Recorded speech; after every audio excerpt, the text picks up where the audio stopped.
नमस्कार दोस्तों, स्वागत है आपका अपने चैनल स्टडी अड्डा में। तो फाइनली यूकेएसएससी ने एक बहुत बड़ी खुशखबरी दी है। तो आपने देखा होगा कि कुछ दिन पहले सहायक अध्यापक प्राइमरी और सहायक अध्यापक एलटी कंप्यूटर शिक्षा का जो रिजल्ट निकाला था, आज क्या है उसकी जो डीबी की डेट है वो जारी कर दी गई है। और साथ साथ में जो कल एक रिजल्ट निकाला था उप पुस्तकालयाध्यक्ष, पुस्तकालयाध्यक्ष और सूचना सहायक और सहायक पुस्तकालयाध्यक्ष और सूचीकार का, इसकी भी क्या है आज डीबी की डेट जारी कर दी है। दोनों की जो डीबी है वो एक ही दिन में एक ही जगह पर होनी है। अब थोड़ा ये क्या है नोटिफिकेशन, इसको पढ़ लेते हैं।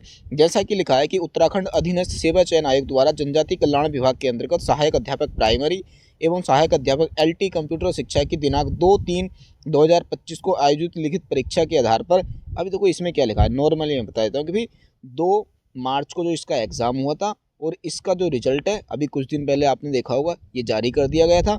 और साथ साथ में जो उप पुस्तकालयाध्यक्ष और पुस्तकालयाध्यक्ष का जो रिजल्ट है ये भी कल जारी किया था। और आज क्या है, इनकी जो है जो डीबी की डेट है वो जारी हो चुकी है। जैसा आप ये देख रहे हैं इसमें लिखा है कि आपकी जो डीबी होना है वो होना है 10 जून 2025 को, यानी कि 10 जून 2025 को लगभग 9:30 बजे तक आपने आयोग के कार्यालय में पहुंच जाना है। ठीक है, यहाँ पर लिखा सहायक अध्यापक प्राइमरी 1 से 22 तक, सहायक अध्यापक एलटी कंप्यूटर शिक्षा 1 से 13 तक और उप पुस्तकालयाध्यक्ष पुस्तकालयाध्यक्ष वाले 1 से 11 तक, यानी कि तीनों का ही रिजल्ट हुआ था और इन्हीं बच्चों को वहाँ पर डीबी के लिए पहुँच जाना है।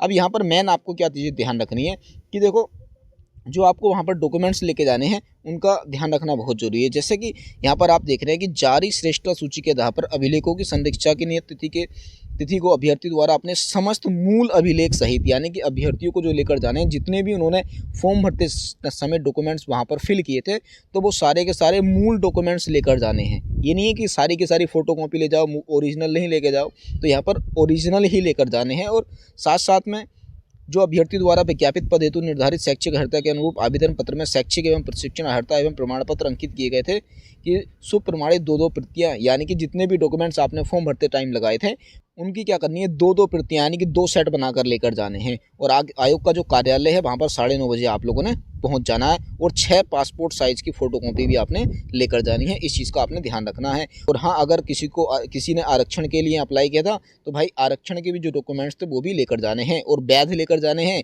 ये नहीं है कि कभी कोई एक्सपायर हो गया हो, तो एक्सपायर वाले नहीं चलेंगे। इस चीज़ का ध्यान रखना है, बिल्कुल ठीक है।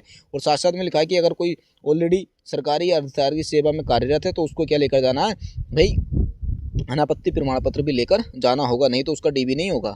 ठीक है, मान के चलो अगर किसी के माता पिता या उसके नाम में कोई भी मिस्टेक हो जाती है तो उसके लिए उसको शपथ पत्र भी लगाना पड़ेगा। और शपथ पत्र का जो मूल है और उसकी छाया प्रति दोनों लेकर जानी है। शपथ पत्र की फ़ोटो कॉपी भी लेकर जानी है। इस चीज़ का ध्यान रखना है अगर किसी के नाम में कोई मिस्टेक हो तो।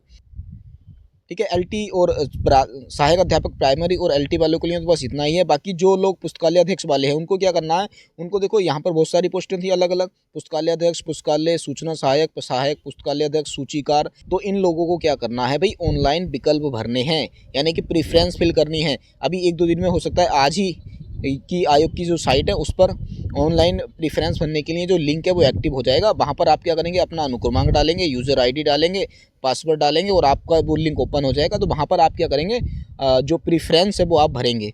और उस प्रेफरेंस का भी आपने क्या करना है, 2 फोटोकॉपी लेकर जानी है। और एक चीज़ का ध्यान रखना, जितने भी डॉक्यूमेंट्स लेके जाने हैं आपने 2-2 सेट बनाकर लेकर जाने हैं। 2 नहीं, मैं तो कहूँगा भाई 3 सेट बनाकर ले जाओ।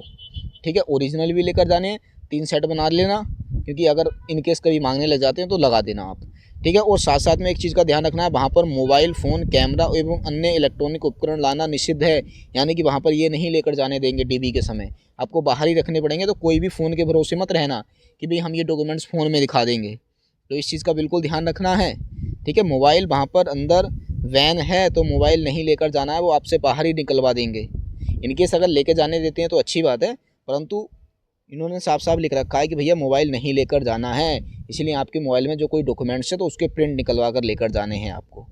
ठीक हो गया। और जो आपने 2 सेट लेकर जाने हैं उनको सुप्रमाणित कर लेना है। तो ठीक है, बस जिन अभ्यर्थियों का इसमें सिलेक्शन हुआ है उनको हमारी तरफ से हार्दिक शुभकामनाएं। बाकी हम कामना करेंगे कि जल्दी से जल्दी उनका सिलेक्शन हो। ठीक है, फिर बस आज की वीडियो में इतना ही रखते हैं, मिलते हैं फिर बहुत जल्द नेक्स्ट वीडियो में। तब तक के लिए बेस्ट ऑफ लक।